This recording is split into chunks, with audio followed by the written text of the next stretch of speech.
estudar sobre a chuva temporã. Vamos entender melhor um pouquinho esse assunto. Antes, porém, vamos orar ao nosso Deus mais uma vez. Pai eterno, muito obrigado pelo privilégio de estarmos em tua presença mais uma vez nessa noite e podemos estudar a tua palavra. Oramos para que o Deus Espírito Santo esteja ao nosso lado e nos faça compreender agora a tua vontade para a nossa vida. Queremos abrir mais uma vez o teu livro sagrado e suplicamos que a nossa mente seja iluminada pelo teu Espírito para compreendermos aquilo que foi revelado. Abençoe cada adorador, cada adoradora que chegou até aqui, que saiamos daqui tocados e cheios do teu Espírito. É a nossa oração em nome de Jesus. Amém.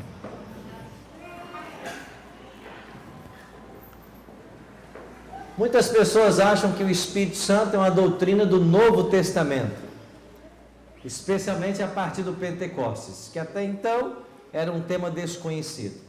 Mas esta é uma falsa impressão. Você tem 88 vezes, ou 88 textos, mencionando o Espírito Santo no Antigo Testamento. Esses 88 textos aparecem em 22 livros do Antigo Testamento. Ou seja, dos 37 livros, 39, dos 39 livros do Antigo Testamento, em 22 deles aparecem menções ao Espírito Santo. Então é um tema muito tratado no Antigo Testamento. Então não fique com a impressão de que o Espírito Santo é um tema do Novo Testamento. Não, ele já aparecia no Antigo Testamento. E vários profetas falaram de uma obra que o Espírito Santo viria à terra fazer. Um deles é Joel, que é conhecido como o profeta do Espírito. E ele escreveu no capítulo 2, verso 23. Alegrai-vos, pois, filhos de Sião, regozijai-vos no Senhor vosso Deus, porque Ele vos dará em justa medida a chuva, fará descer como outrora a chuva temporã e a chuva serôdia. É aqui que aparecem as expressões que nós iremos estudar nessas noites. Chuva temporã hoje e na terça, chuva serôdia. Estas duas chuvas eram conhecidas de todo o povo de Israel. E o profeta Joel está fazendo alusão a estas chuvas e ele vai conectá-las com a obra do Espírito Santo. Verso 28. E acontecerá depois que derramarei o meu Espírito sobre toda a carne. Vossos filhos e vossas filhas profetizarão, vossos velhos sonharão e vossos jovens terão visões. No verso 23, ele fez menção à chuva temporã e à chuva serôdia. No verso 28, ele faz alusão à obra do Espírito Santo, que seria derramado. A expressão aqui, derramado como chuvas. O que significa a expressão chuva temporã e chuva serôdia? O povo de Israel entendia muito bem, e nós também precisamos entender. Israel vivia basicamente da agricultura e da pecuária. E para aqueles que vivem da agricultura, sabem que a chuva é indispensável. Se não vem chuva, não existe plantação, não existe semeadura, não existe colheita. Tudo depende da água. E havia um ciclo muito perfeito em Israel. Nos meses de setembro, outubro, novembro, caía uma chuva chamada a chuva temporã. E quando vinha esta chuva, todo ano, na mesma ocasião, era o momento para que o povo de Israel lançasse a semente ao solo. A sementeira era feita. Quando chegavam os meses de março e abril, vinha uma outra chuva, que era a chuva serôdia. Esta chuva caía no momento em que o grão estava para maturar na planta. Então a função da chuva temporã era preparar o solo para a semeadura, e a função da chuva serôdia era fortalecer a planta para o evento da colheita. O profeta, olhando para esta linguagem da agricultura, as chuvas que caíam para que o grão pudesse produzir, ele então diz: assim como caem a chuva temporânea e a chuva serôdia, o Espírito Santo será derramado. Então vem a pergunta: quando é que cumpriu-se a promessa de Joel? Vamos então para João capítulo 13. Nós estamos aí no cenáculo com Jesus. A mesa está posta, aí estão todos os discípulos. É noite de quinta, véspera da crucifixão. E então Jesus começa ali o seu sermão de despedida. Em João capítulo 14, versos 1 a 3, tem aquele texto muito conhecido: não se turbe o vosso coração, credes em Deus, credes também em mim. Então ele disse que iria para a casa do Pai. Mas ele diz assim: filhinhos, ainda por um pouco eu estou convosco. Buscar-me-eis, e o que eu disse aos judeus também agora vos digo: a vós outros, para onde eu vou, vós não podeis ir.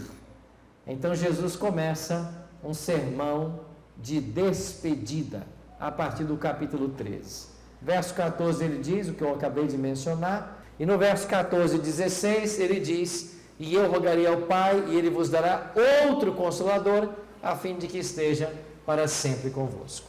Então Jesus disse: eu vou para o Pai, mas eu enviarei outro Consolador. Então Jesus se despede, diz que virá um outro Consolador. Já vimos que esse Consolador é o Espírito Santo, alguém igual a ele. E quando é que veio este Consolador? Quando finalmente a promessa foi cumprida? Bom, vamos então para Atos capítulo 2, onde nós temos o cumprimento dessa promessa. O autor do livro de Atos é Lucas, e ele escreveu: ao cumprir-se o dia de Pentecostes, estavam todos reunidos no mesmo lugar. De repente, veio do céu um som como de um vento impetuoso, e encheu toda a casa onde estavam assentados. E apareceram distribuídas entre eles línguas como de fogo, e pousou uma sobre cada um deles. Todos ficaram cheios do Espírito Santo e passaram a falar em outras línguas, segundo o Espírito lhes concedia que falassem.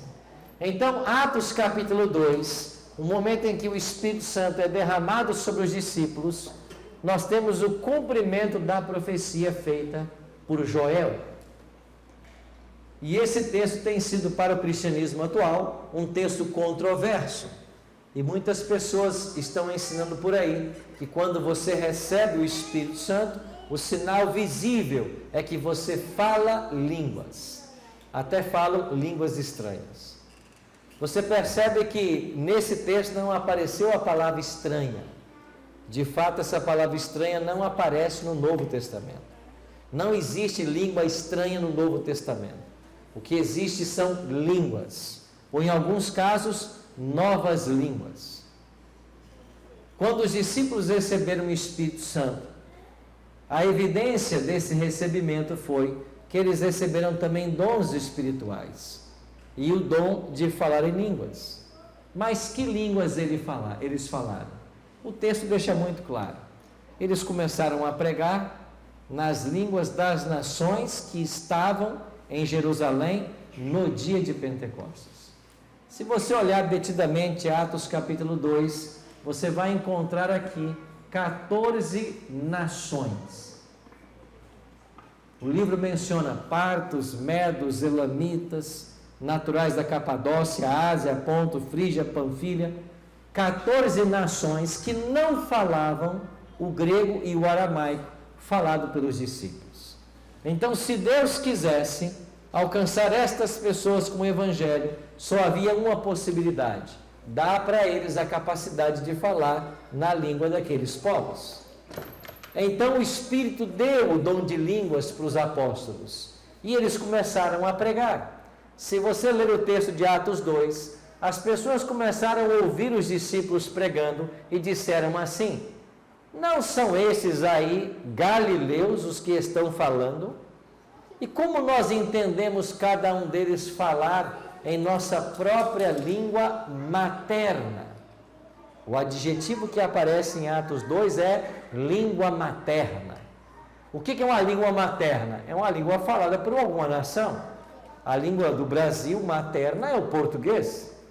A língua materna da França é o francês. Da Alemanha é o alemão. Então os discípulos falaram a língua materna das pessoas que estavam em Jerusalém no dia de Pentecostes. Não tem nada de língua estranha. Então hoje, muitos movimentos pentecostais e neopentecostais confundem as coisas e querem dizer que aquilo que acontece dentro das igrejas, quando todo mundo fala ao mesmo tempo e ninguém entende nada, é o dom de línguas. Não é. O dom de línguas na Bíblia é a capacidade sobrenatural que Deus dá ao crente de falar uma língua, um idioma com a qual ele nunca teve contato. Isso é dom de línguas. Eu estudei com um rapaz chamado Giovanni, que também é pastor hoje. E ele foi membro de uma igreja pentecostal por 8 anos. E um dia em classe, ele deu o testemunho dele. E nós perguntamos para ele, você falou línguas? Ele disse, 8 anos. E o que você falava? Ele respondeu, nunca soube. Mas como então que você falava? Ele explicou, as igrejas pentecostais têm uma doutrina chamada doutrina da subsequência. O que é isso? Quem é batizado com o Espírito Santo fala línguas. E quem não fala é porque não foi batizado com o Espírito Santo. Então, por causa dessa doutrina, toda a igreja é motivada a buscar o dom do Espírito, a buscar o dom de línguas. E essas pessoas sinceras, dentro desses movimentos, querendo serem batizadas pelo Espírito, quando todo mundo começa a falar, elas também começam a falar coisas que elas não entendem, mas elas acham que aquilo é obra do Espírito Santo. E ele disse, um dia eu estava lá na igreja, angustiado porque eu não era batizado, e eu comecei a falar, Harabarashura, Shurabarahara, e o pastor disse, foi batizado. E a partir daí nunca mais eu parei de falar.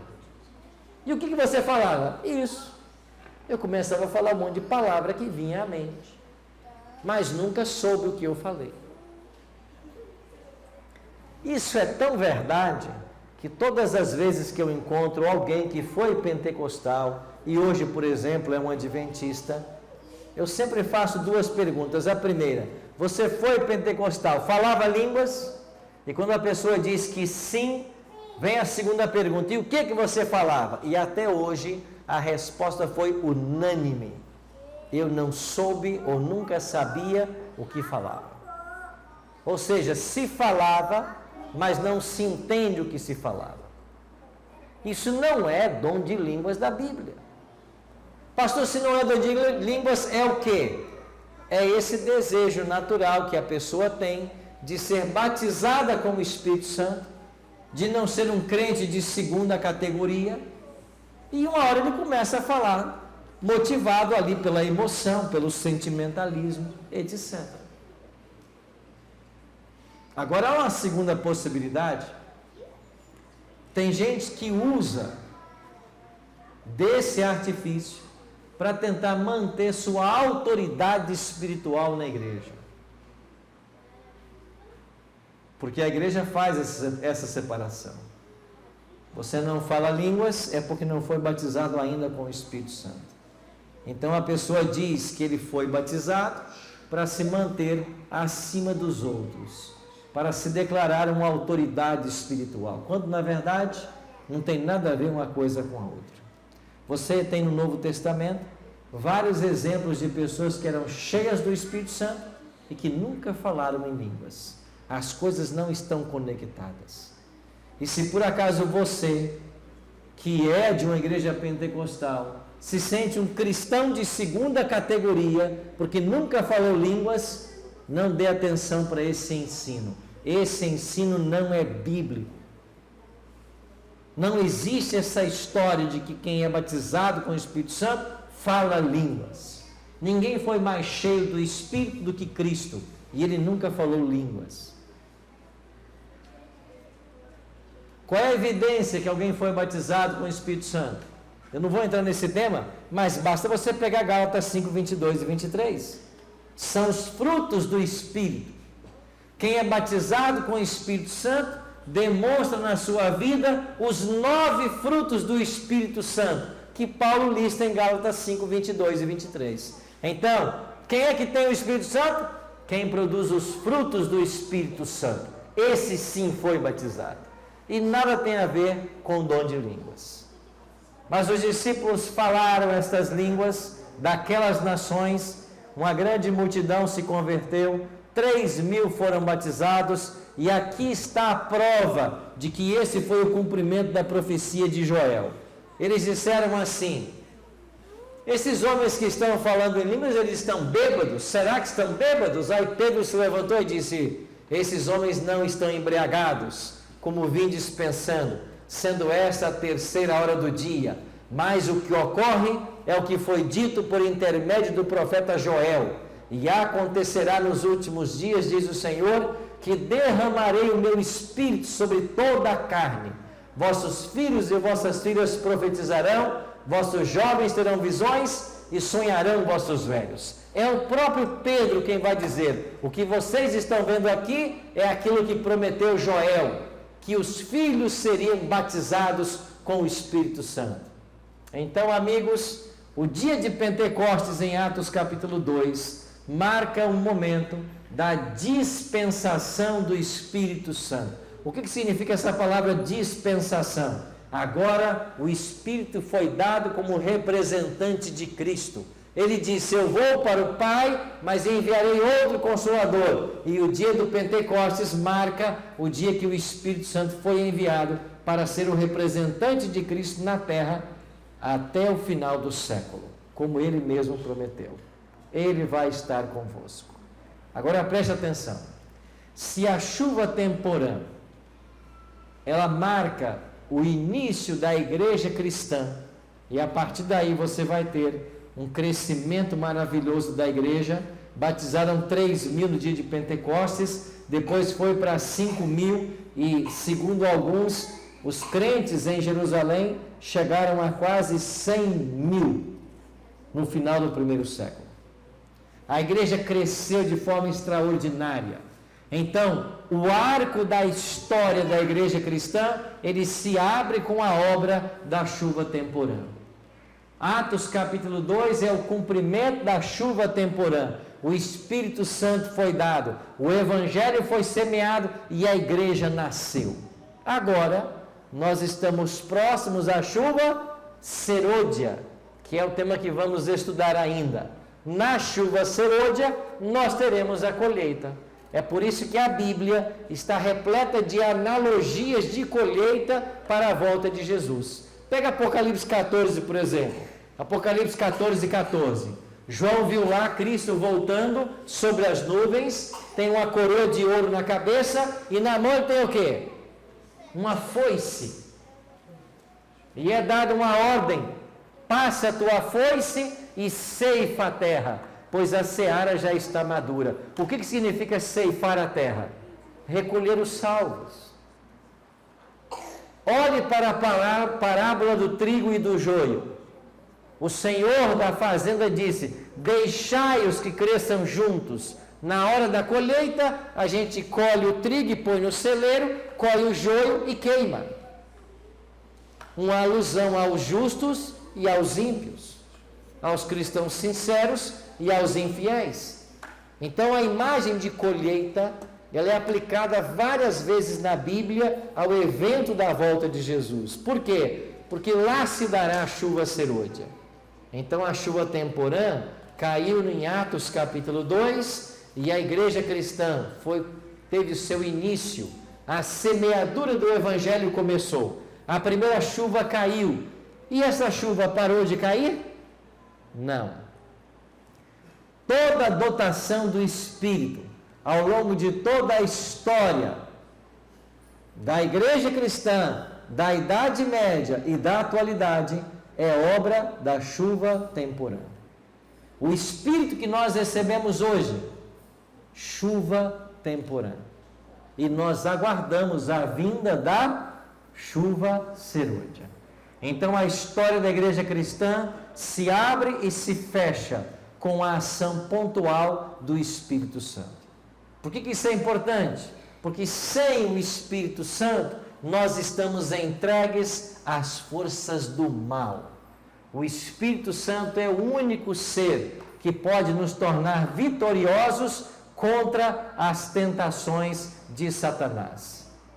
Por isso, em Mateus 24, 38 e 39, o próprio Cristo diz assim: porquanto, assim como nos dias anteriores ao dilúvio, comiam, bebiam, casavam e davam-se em casamento, até o dia em que Noé entrou na arca, e não o perceberam, senão quando veio o dilúvio e os levou a todos. Assim também será a vinda do Filho do Homem. Então Jesus alertou, como foi nos dias de Noé, como eles agiam, comiam, bebiam e davam-se em casamento. Algum problema com comer, beber e casar-se? Nenhum. Então, o que significam as palavras de Cristo?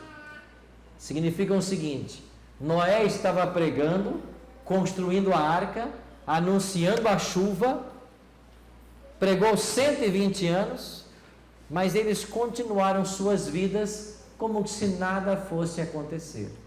Ninguém abandonou sua rotina, até que a porta da arca se fechou e uma semana depois caiu o dilúvio. Quantos se perderam? Toda aquela geração, com exceção de Noé e sua família. Por que eles se perderam? Porque eles não deram ouvido à voz profética. Então Cristo toma esta cena como um paralelo daquilo que está acontecendo em nossos dias. Em Gênesis 6, a Bíblia diz o motivo pelo qual Deus enviou o dilúvio. Ele diz que o pecado se multiplicou e o meu espírito não agirá para sempre no homem, pois este é carnal e os seus dias serão 120 anos. O que significa isso? Que o homem viveria 120 anos e morreria? Não, que daí a 120 anos viria o dilúvio. E sabe quem estava vivo nesta ocasião? Um homem que no seu nascimento recebeu o nome de Metusalém. Como Metusalém se destaca no texto bíblico? Ele se destaca como sendo o quê? O homem que mais viveu na terra. Quantos anos ele viveu? 969. Agora, quando Matusalém nasceu, eles deram o nome nessa criança, Matusalém. E sabe o que significa em hebraico Matusalém? Em sua morte, o fim virá. Quando chamavam, lá vem Matusalém, o homem mais velho da terra, em sua morte, o fim virá. E Matusalém pertence à linhagem dos filhos de Deus. E por que ele não está na arca? Porque ele morreu no ano do dilúvio. A vida de Matusalém foi uma advertência para essa geração ímpia.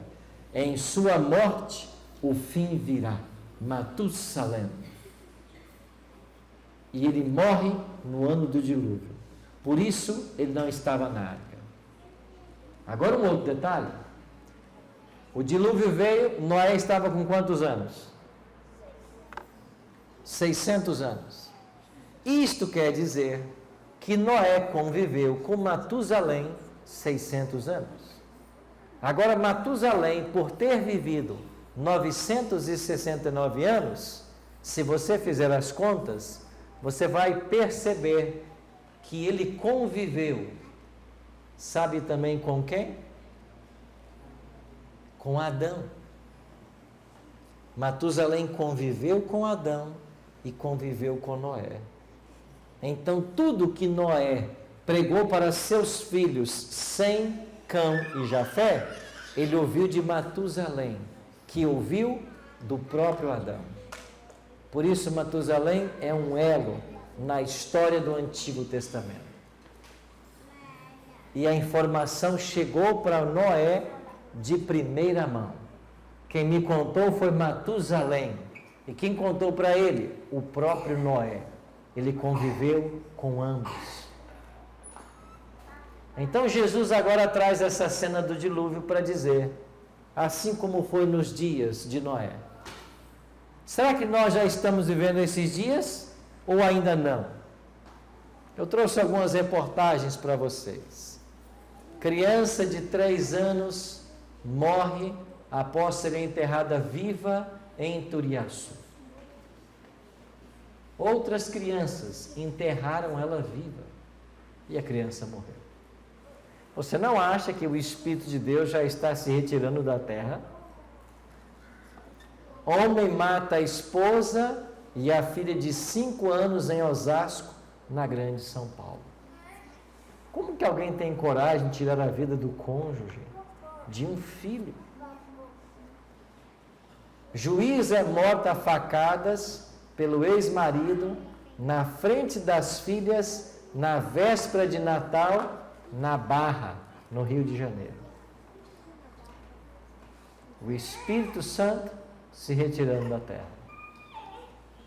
Por isso, amigos, Jesus disse que nós devemos estar atentos, porque assim como foi nos dias de Noé, será no dia da vinda do Filho do Homem. O meu Espírito não agirá para sempre, é o que disse Deus para aquela geração. E o Espírito Santo de Deus também não agirá para sempre em nossa geração. É por isso que eu e você devemos buscar pelo Espírito. Por que não falamos mais do Espírito Santo? Por que não conversamos mais sobre Ele? Por que não oramos mais por Ele? Por que não buscamos mais dEle? Sabe por que não?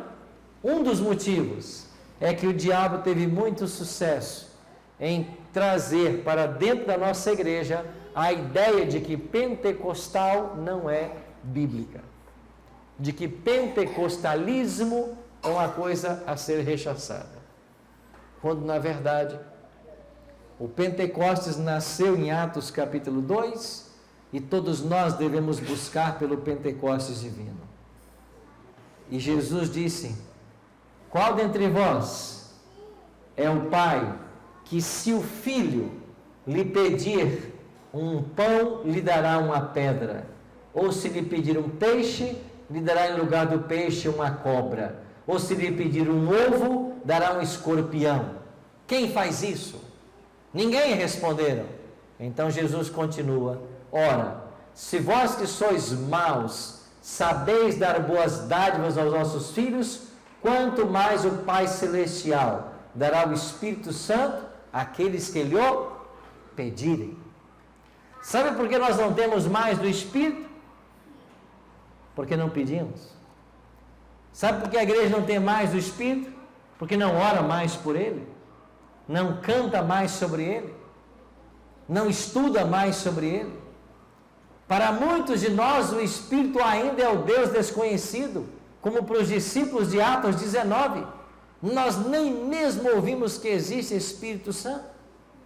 Então o desafio para nós, meus queridos, é entendermos quem é a terceira pessoa da divindade, qual é a sua obra, até porque na obra dele reúne a nossa única esperança. A nossa única esperança como indivíduos e como igreja repousa na ação poderosa do Espírito Santo. E é por isso que eu e você precisamos clamar pelo batismo diário do Espírito Santo e permitir que Ele nos use para fazer a obra dele, a obra que Deus tem para realizar, anunciando o mundo. Hoje eu li uma postagem muito interessante. Muitas pessoas duvidam da existência de Deus, se declaram ateias.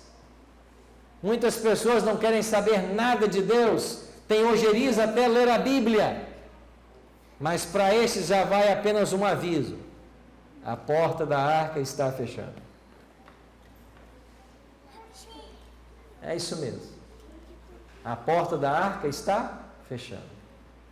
Eu fui nos Estados Unidos há uns meses atrás, e quando eu estava no aeroporto para fazer a imigração lá, uma fila enorme, na minha frente tinha um jovem em uma camisa, e estampado na camisa uma expressão em inglês que dizia assim: Religião é para gente de mente fraca. Assim estava escrito na camisa dele.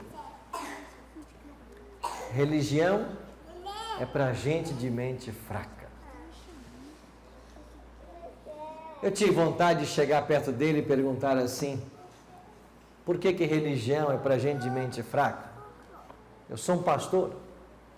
Eu acredito em Deus e na religião verdadeira. Por que você acredita que religião é para gente de mente fraca? Eu tive vontade. Para muitos religião, para muitos Deus, é para gente de mente fraca. Esses perceberão em breve o grande equívoco que eles cometem. Mas nós não queremos que eles cheguem a esse ponto. O desejo nosso, como é o de Deus, é que essas pessoas cheguem ao conhecimento do Deus verdadeiro. Sejam também tocadas pelo Espírito Santo. Sejam transformadas. E é por isso que eu queria terminar com esse texto de Jesus. Assim como um pai deseja dar boas coisas aos filhos, o Pai Celeste quer dar também o seu Espírito. Por isso Paulo desafia lá em Efésios 5,16: enchei-vos do Espírito. Esse é o desafio de Deus. Precisamos na igreja hoje de homens e mulheres cheios do Espírito Santo. Assim como nós temos vários personagens da Bíblia.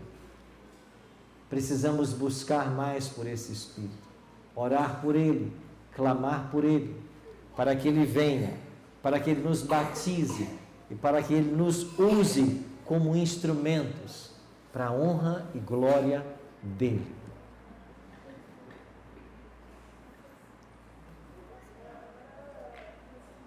Eu estava pregando numa semana de oração lá no Hospital Adventista de Belém, no Pará. Eu pregava do auditório do hospital e nós transmitíamos via satélite para 3.000 igrejas na região norte e nordeste do Brasil. Na terça-feira, um pouco antes de começar o culto, em uma dessas igrejas que estava retransmitindo o sinal, o ancião estava lá na porta, recepcionando as pessoas. Quando ele percebeu que passou um jovem, olhou para dentro da igreja e seguiu o seu caminho. Daqui a pouco ele voltou, olhou de novo e seguiu no caminho contrário. E o ancião viu. Ele voltou pela terceira vez, e quando ele voltou, o ancião o abordou e disse assim: eu percebi que você parou e olhou para dentro da igreja, eu acho que você está com desejo de entrar. Ele disse: aconteceu uma coisa estranha, de fato eu ouvi uma voz dizendo para mim entrar, mas eu não quero entrar, eu não posso entrar. Mas o ancião começou a insistir com ele: olha, daqui a pouco vai ter um culto aqui, pastor Arilton vai estar pregando lá do hospital e vamos vê-lo aqui no telão ao vivo, entre para você assistir. Ele disse: não, eu não posso entrar. E o ancião insistia com ele e disse: por que você não pode? Então ele levantou sua camisa e mostrou um revólver. E disse: eu não posso entrar porque eu sou um assaltante. Eu acabei de sair da cadeia. Passei 5 anos preso. A minha vida é assaltar. E agora que eu fui solto, eu volto para o crime, porque é disso que eu sobrevivo. O ancião disse: eu entendo, mas entra, assiste o culto. Ele disse: eu não posso, eu saí para assaltar. O ancião disse: entra, assalta depois, mas vem para o culto. E ficou ali conversando com ele, até que finalmente o jovem se convenceu e entrou. Entrou, se sentou lá nos últimos bancos da igreja, o culto começou, daqui a pouco eu comecei a pregar lá do Hospital Belém. E naquela terça-feira à noite, é claro que Deus dirige a nossa vida, né? De todos nós. Eu disse assim naquela terça-feira à noite: eu queria falar para você que entrou na igreja hoje pela primeira vez. Você não queria entrar, né?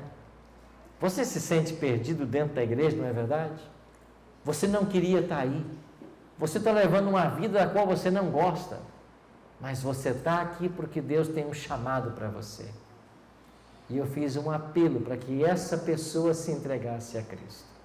E eu disse: agora os pastores e os nossos anciãos, eles virão para perto do telão, eles ficarão em pé e eles receberão você que vai tomar hoje a sua decisão de se entregar a Cristo. E aquele jovem lá atrás, armado, levantou-se, veio aqui à frente, entregou sua vida a Jesus. Irmãos, como que o Espírito trabalha? Dizendo para aquele jovem lá na rua: entra nessa igreja, a ponto dele ficar impressionado com aquilo. E finalmente, como que o Espírito trabalha para que um ancião ali esteja, perceba e o convença a entrar. E o Espírito trabalhou para que ele entregasse sua vida a Jesus. É assim que Deus trabalha. Eu não sei qual é a dificuldade que você está vivendo. Eu não sei se você acredita em Deus, nem no céu, nem no plano da salvação. Mas eu sei de uma coisa: os dias de hoje não estão diferentes dos dias anteriores ao dilúvio. E a porta da arca está se fechando. Para mim e para você só existe uma saída: sermos cheios desse Espírito. Porque a advertência de Gênesis 6 é também para nós hoje. O meu Espírito não agirá para sempre no homem. E lentamente o Espírito Santo está se retirando dos ímpios. Por isso eu e você precisamos dele. Vamos orar mais uma vez e clamar por esse Espírito.